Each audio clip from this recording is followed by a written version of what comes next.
Why would I tell you about the prior authorization changes coming for 2026, which is several months away?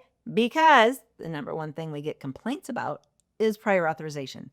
When people say, oh, I'd never get Medicare Advantage, they complain about prior authorization. So here's some good news that you can tell people, especially people that are upset right now, that will be changing January of 2026. Number one being that if your insurance company gets a request for a prior authorization, if it's urgent, they have 72 hours to respond. So it's much sped up. If it is deemed non-urgent, they have 7 calendar days, not work days, 7 calendar days to respond. So it's sped up. That's good. But the thing that I really like is the fact that if they deny your prior authorization, they have to tell you why. How is that for elementary? How could I possibly deny a prior authorization and not tell you what's wrong and expect you to have any ability to appeal, right? How do you appeal? No. So they have to give you a reason. So that's great news. It also has to be publicly reported. So now we'll be able to, they have to report and say, hey, this is how many of the prior authorizations we got.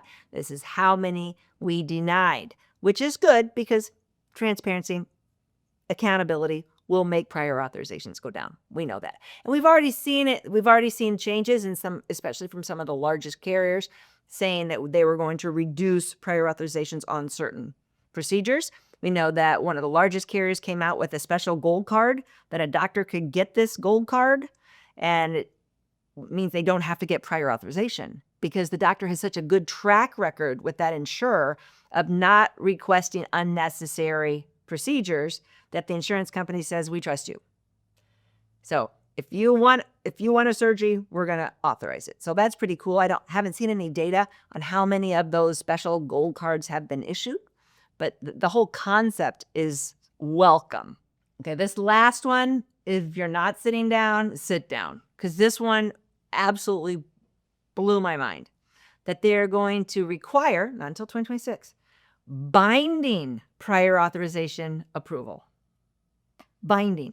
So what can happen, and thank God this has never happened to one of my clients.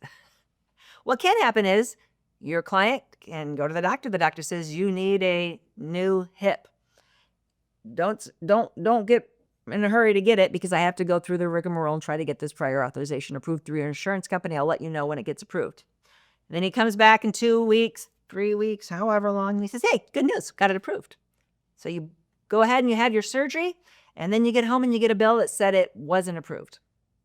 So the insurance companies have been allowed to decline payment for that surgery if they deemed it unnecessary, even though they gave your doctor prior approval, which is still the law right now in 2025. If you're watching this in the spring of 2025, the new law, which will start in January of 2026, says if your insurance company gives your doctor approval for a procedure, then they got to pay for it, right? They got to pay for it. The only way they could be able to wiggle out of that payment would be in the case of obvious fraud or error.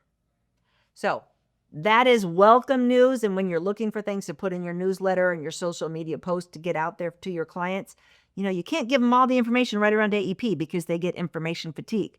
But you can drip on them, hey, good news coming. Things are happening for January 2026. And like I said, it's not happening soon enough, but it's a step in the right direction. And if you learned something, please give me a follow. I appreciate it. If you have more questions, ask me in the comments below and I'll get right back to you.